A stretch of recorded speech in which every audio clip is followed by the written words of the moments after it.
Hey guys, welcome back to my channel, or welcome to my channel if you guys are new. Welcome back to part 2 of my Real Talk series. This is where I sit down with you guys, have a casual chat, and talk about all the things in the makeup artist industry that nobody really dares to talk about. If you guys haven't checked out part 1 of this series, I did cover basically everything you need to know when starting out as a makeup artist. In that video, I cover how to find your niche as a makeup artist, setting your prices, and also building clientele and other things like that. So if you guys are interested in something like that, definitely go ahead and click the link up above here.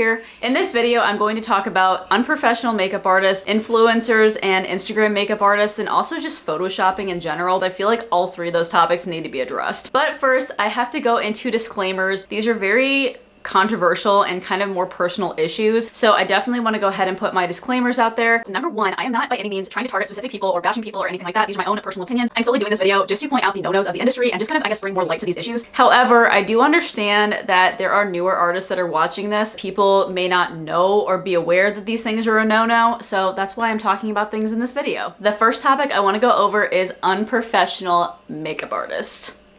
Now, what do I mean by this? I'm talking about the lazy people out there that are trying to run their business half-assed. They're not doing their job to the fullest and their clients are suffering for it. If you chose to be a makeup artist, whether it's just as a side hobby or you want to do it full-time or you are doing it full-time, if you are physically involving a person that is paying for your services, you need to take your job seriously. There are seriously makeup artists out there that literally either show up late, do not dress professionally, they're all over the place and not organized. They don't even have bridal contracts. I don't understand what's going on here. Especially bridal clients, you do not want to mess around with brides on their wedding days. If you don't come through for them, they're literally going to be so upset. It honestly makes the rest of us that are taking our job seriously and are doing things the right way look so bad. It's a voluntary thing. It's a career path that you chose. If you just don't have a passion for it, don't do it. Don't ever do it for the money. Don't ever do it for the fact that it just seems like a fun little thing that you can do.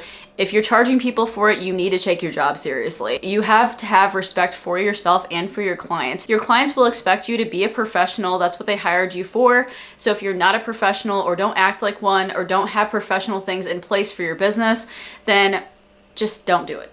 That's all I'm gonna say. Ooh, next topic really gets me about this. So this is when makeup artists are extremely unhygienic. Again, I understand that people sometimes do not know how to sanitize things correctly or that they need to be sanitized. But again, there are resources out there in the internet, like my channel, self-plug. You definitely can learn how to sanitize things correctly if you really care about your clients and really care about what you're doing. Here's the thing. You can always do more research about your field. You can always ask other makeup artists in your area if you're doing things correctly or the proper way to sanitize things. You really need to do your research, especially with sanitizing things. And this is honestly not just because of the pandemic. You can spread so many diseases by not being hygienic. You do not want to be spreading any sort of diseases to people. If they find out that it was you, you're going to be in big trouble, and then they're going to have to live with it the rest of their lives. I did upload a video a while ago about how to be hygienic. If you guys haven't checked out that video, I will link it up above. Again, keep in mind that it is older. I'm going to be doing an updated one.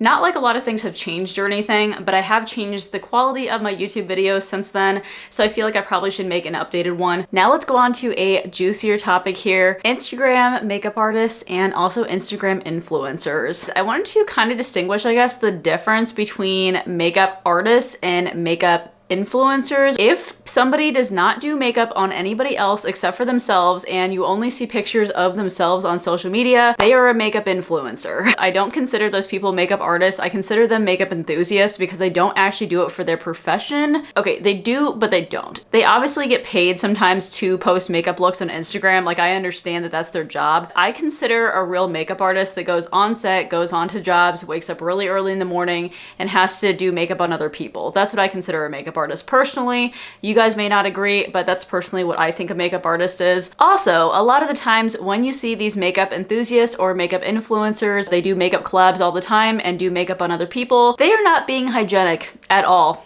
Even though that person may be their friend, they still have to use products hygienically. You can still pass on things to your friends. If you're not the same person, you can pass on germs and other diseases to other people. Wow, I just got really close to the camera. I just realized that. This also leads me on to my next topic with, I guess, influencers posting makeup looks on Instagram. About 99.9% of those are photoshopped. You will literally never see any of their pores or any mistakes or anything because they are literally retouched to the gods, like unobtainably good. I understand that a lot of people have so much talent in the world, but I'm sorry, if you zoom in really closely and cannot see any pores whatsoever or any texture or any lines, that has 100% been photoshopped or retouched of some degree. I feel like with influencers, it's kind of more so expected because they obviously want to cover up their flaws. They're posting pictures of themselves, so they obviously want to feel good, but it's still not necessarily a good thing sometimes to like overly retouch your photos because it gives people really unrealistic expectations. And I feel like a lot of people that sit at home when they're trying to do all these crazy looks like these influencers can't get the right makeup look or just don't think it turns out the same because it's photoshopped, it's retouched. However, this is a completely different scenario if you are a practicing working makeup artist and advertise your work on social media. When you post your client photos, it is not okay by any degree to retouch or Photoshop or remove blemishes or do anything